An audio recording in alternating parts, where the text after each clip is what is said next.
My friends, most of you have probably heard that by now that Charlie Kirk has passed away. And these are not the tears of a conservative blogger. These are not the tears, which I am not. These are not the tears of, sorry, I put my dress on backwards. These are not the tears of someone who's trying to capitalize on the news. These are not the tears of someone who's trying to pretend that she thought better of Charlie Kirk than most people might think.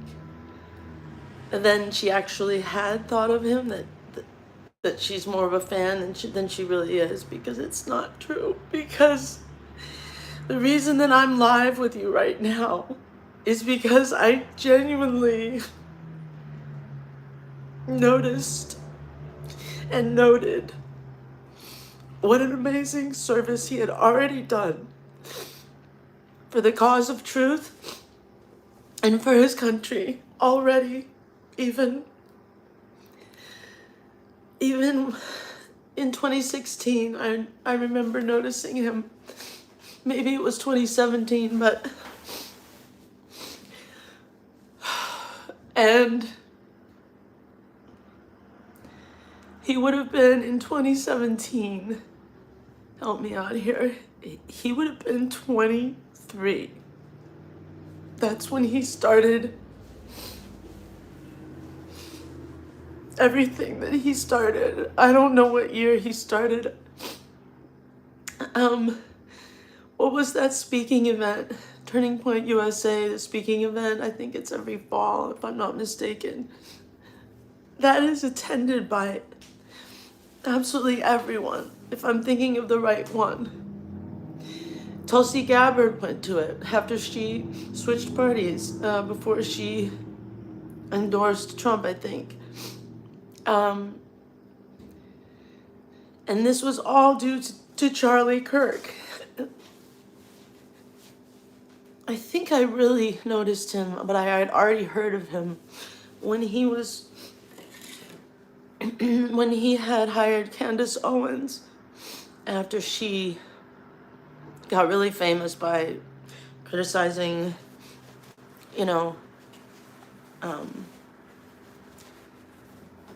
by criticizing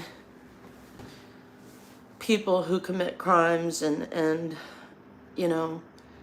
are just don't behave as like they care about society at all, but behave more like sociopaths. She was criticizing that among her own race, and I remember thinking she was a shock jock. But anyway, he employed her. She's a mixed bag, but has done a lot of good work as well. But I remember they got heckled at a Starbucks somewhere in Middle America, and I remember hoping that maybe they were an item, because to me, he was like the perfect the perfect guy, the guy that becomes the hero.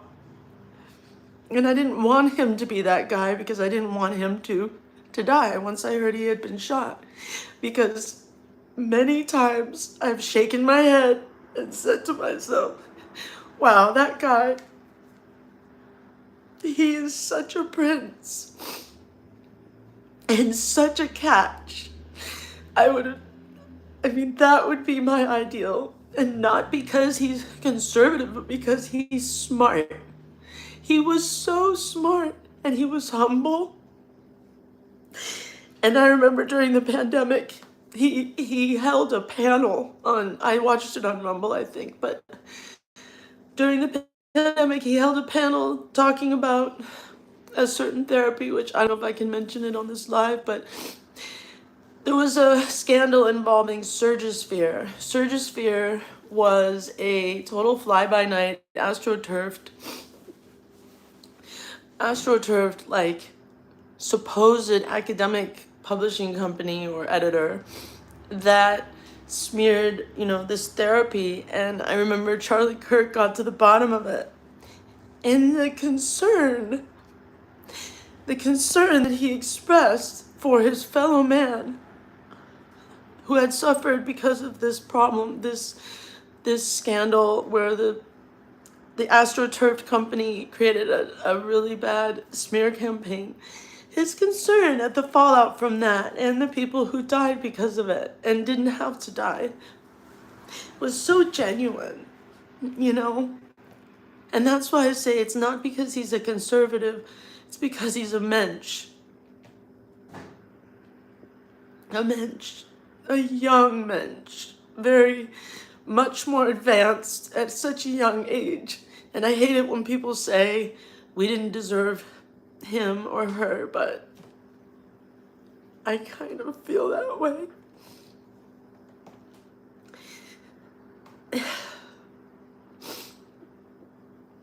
One of the earlier reports on that Newsweek published was that a sniper had shot Charlie Kirk at a university in Utah. It was around 1:30 Mountain Time, I guess. I don't even know what time it is. It's already 2. Oh my God. Time has just started to zoom by because I just can't believe this happened. First, you know, this horrific crime on the train in Charlotte, and then that was becoming the #1 story, and that was tragic enough. And now this young Charlie Kirk.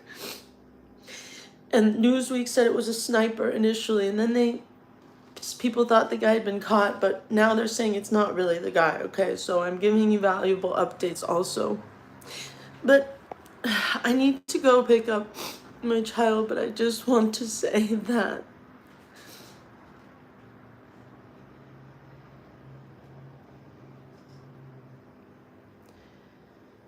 in hindsight, I feel like, you know, he was truly great. And I actually had the thought that he would make a good president someday.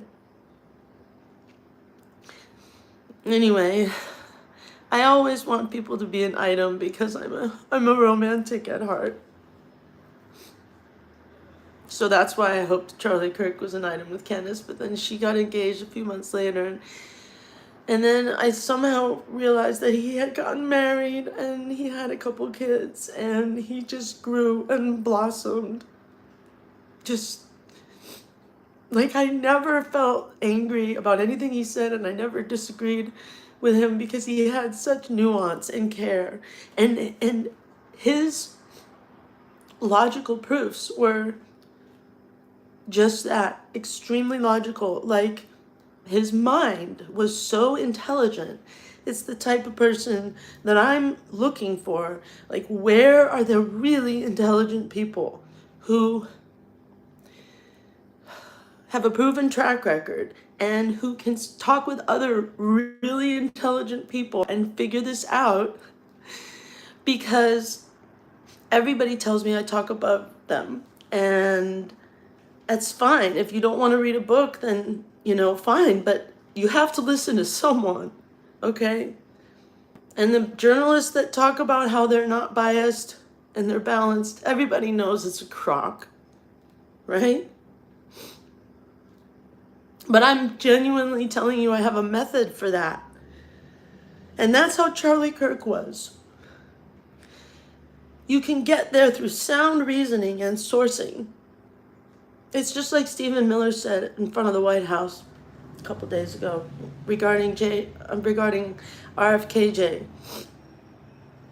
He said Americans are sicker than they've ever been. 70% of Americans have a chronic illness now. There are so many new diseases, and they're all autoimmune conditions. He said we have measurable causes, that causes we can measure and that we can quantify, and we know what's causing it. And that's the bottom line. And so this is taking our country back from people who are purely bureaucrats, purely either bureaucrats who like very small mind, or pure political animals. Nothing in between. Can we not appeal to each other's reason? I'll tell you why we don't do it more, and that's because of programming. which then provides the foundation and the angle of our own bias. Programming is like the foundation. So I think Charlie Kirk was,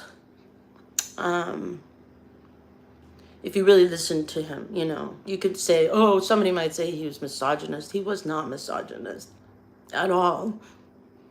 And that's what happens when you don't read somebody's book, or read more than one article, or listen to more than 5 seconds of their video, their live video. And then one more thing I wanted to say about Charlie Kirk is that about a year ago I noticed that he was following me on X, and I double checked and he was really following me. And I thought, wow, I'm helping him somehow, And this is not idol worship either. It's just, there is a hierarchy of influencers. And while I believe that I've been on the money for years, there is something very powerful that is real, and that's shadow banning.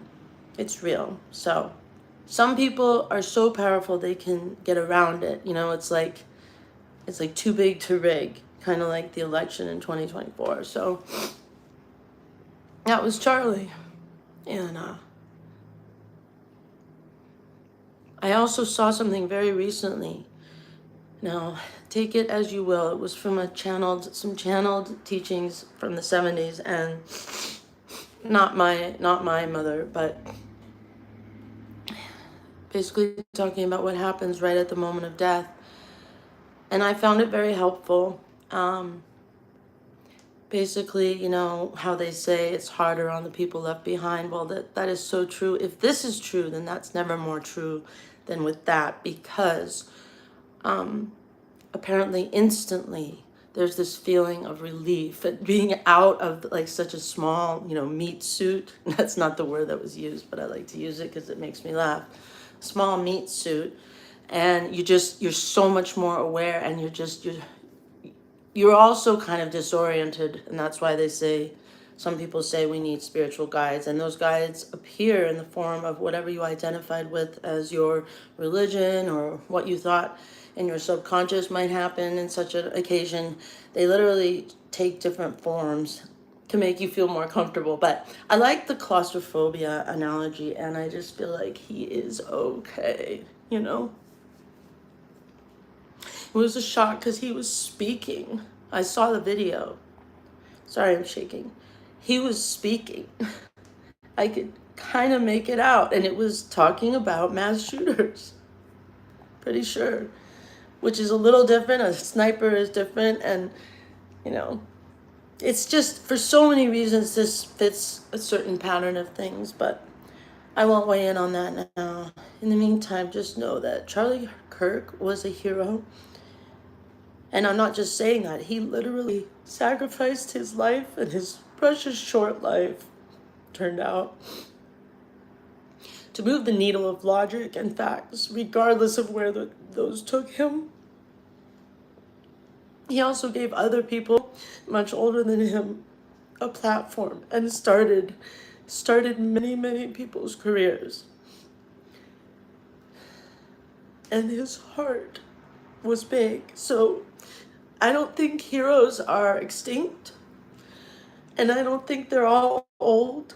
I think there are young heroes, and we need to cultivate their freedom. And I'm just saying, this proves to me that heroes are still walking the earth. Okay? But a lot of what I've observed is that you start doing too much good, and then that actually makes you, a target. So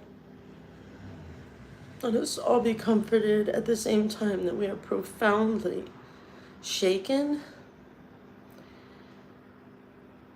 just even for the lack of humanity, and the deja vu with the 60s, The 80s are looking more and more like they were an anomaly, guys. The 80s and 90s.